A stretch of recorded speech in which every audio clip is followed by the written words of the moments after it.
fermier se tenait près de sa vache dans l'enclos. Ses pensées dérivaient vers sa défunte épouse, dont la voix douce résonnait encore dans sa mémoire, lui demandant de prendre soin de leurs enfants et de ne jamais vendre la vache. Sa fille et son fils, orphelins de mère, jouaient non loin, sous le regard bienveillant de leur père. La nouvelle épouse du fermier, une femme austère et insensible, observait les enfants avec une curiosité méfiante. Elle se demandait comment ils pouvaient y grandir si vigoureusement alors que sa propre fille paraissait si frêle. En les voyant boire le lait sucré de la vache, elle fronça les sourcils, déterminée à mettre fin à leur secret. Confronté aux pressions de sa femme, le fermier se rendit au marché avec la vache, son cœur lourd de trahison. Il criait à la foule que cette vache était pour les orphelins et qu'elle ne se vendait pas, espérant que quelqu'un refuserait de l'acheter. Mais sa femme avait déjà ourdi un plan. Elle avait arrangé la vente avec un boucher local. Après avoir vendu la vache, le fermier, dévasté, se rendit au cimetière où reposait sa première femme. Avec des larmes silencieuses, il enterra le pis de la vache près de sa tombe, respectant ainsi la dernière volonté de sa femme. Il se promit intérieurement de ne jamais oublier ses enfants. Le fermier retourna chez lui et expliqua aux enfants qu'il avait laissé du lait pour eux près de la tombe de leur mère. Les enfants, main dans la main, se dirigèrent vers le cimetière, le cœur rempli d'une étrange sérénité. Ils savaient que tant qu'ils auraient cet endroit, le souvenir de leur mère et de la vache veillerait sur eux. Malgré les épreuves, les enfants continuèrent à grandir en beauté et en force. Le fermier, bien que pris entre deux feux, trouva du réconfort dans le sourire de ses enfants. Sa nouvelle femme, voyant leur résilience, finit par adoucir son cœur.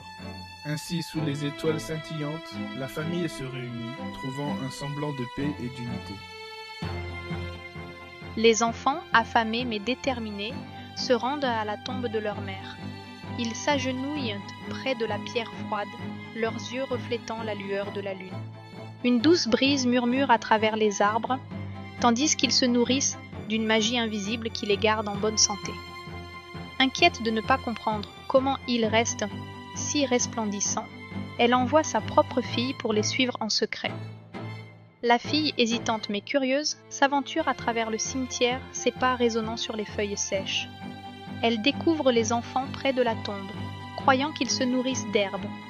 Furieuse que sa fille soit tombée malade après avoir mangé de l'herbe, la belle-mère les réprimande sévèrement. « Pourquoi mangez-vous de l'herbe? Vous grandissez et elle est malade. » crie-t-elle. La nuit, elle élabore un plan pour se débarrasser d'eux. La belle-mère et le père des enfants les abandonnent sous le prétexte de revenir les chercher. Les enfants, pleins d'espoir et de confiance, attendent jusqu'à ce que l'obscurité les enveloppe. Réalisant qu'ils ont été laissés derrière, ils rebroussent chemin vers leur maison, seulement pour la trouver occupée par des étrangers. Le garçon, assoiffé, supplie sa sœur pour boire à chaque puits. Sa sœur le met en garde contre les dangers de chaque eau. Finalement, incapable de résister, il boit au puits de la gazelle et se transforme en une magnifique créature aux yeux doux. « Tu m'as trompé, sœur, ô fille de ma mère et de mon père. » s'exclame-t-il avec chagrin. Elle promet à son frère transformé qu'elle ne l'oubliera jamais. Ensemble, ils trouvent refuge sous l'arbre, la gazelle reposant gracieusement à ses pieds. Un jour, un prince passe par là, attiré par leur étrange duo. Le cheval du prince refuse de boire, sentant la magie dans l'air. Le prince observa son cheval avec inquiétude. Le noble animal, habituellement si vif, semblait troublé. Il s'approcha, remarquant un cheveu enroulé autour de la langue du cheval. Doucement, il l'enleva et examina sa couleur dorée. « À qui peut bien appartenir ce cheveu ?» se demanda-t-il, perplexe. Il savait qu'il ne trouverait pas le repos tant qu'il n'aurait pas résolu ce mystère. Le prince alla de maison en maison, comparant le cheveu doré aux chevelures des jeunes filles du village. Mais aucune ne possédait une telle mèche. Déçu, il revint vers le puits où il avait découvert le cheveu, espérant trouver un indice. Il leva les yeux et découvrit une jeune fille perchée dans un arbre, sa silhouette se dessinant contre le ciel. « Pourquoi te caches-tu? N'aie pas peur, descends !» l'appela-t-il avec douceur. Lentement, elle descendit, sa timidité palpable. Dès qu'elle fut à sa hauteur, le prince comprit que le cheveu doré était le sien.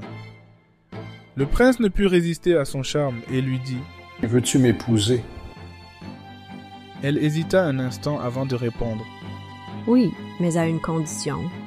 Je veux emmener mon frère, le petit sœur, avec moi. » Le prince, touché par cet amour fraternel, accepta sans hésitation. « D'accord, j'accepte ta condition. » Le prince et la jeune fille se marièrent lors d'une cérémonie somptueuse.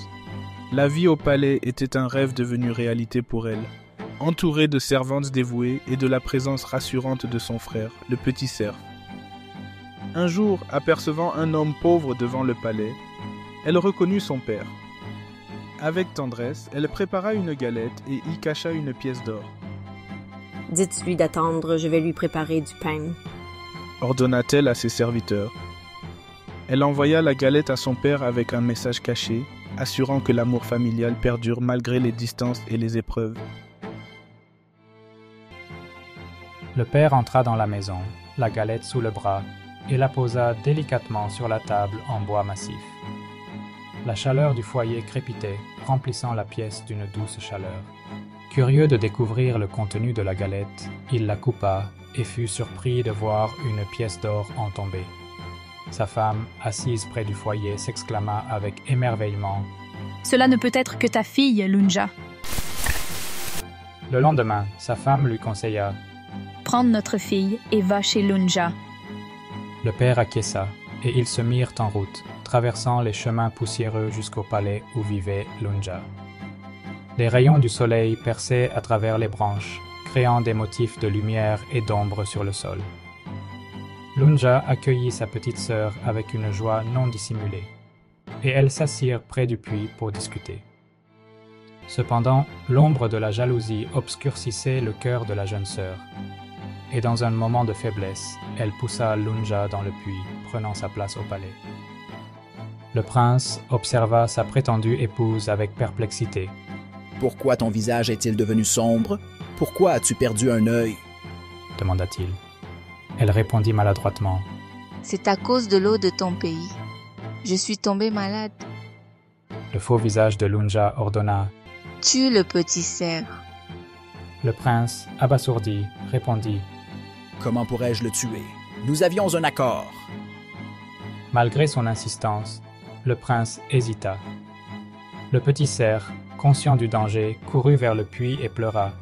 « Lunja, Lunja, ils vont me tuer !» Un serviteur, ayant entendu la voix du cerf, alerta le prince. Ensemble, ils se dirigèrent vers le puits et découvrirent Lunja, tremblante mais vivante. Elle leur raconta tout, la trahison de sa sœur et son propre calvaire. Furieux, le prince fit enfermer la sœur jalouse et la marâtre en prison pour toujours. Peu après, Lunja donna naissance à des jumeaux, et ils vécurent heureux ensemble, entourés de l'amour du prince et de leurs enfants.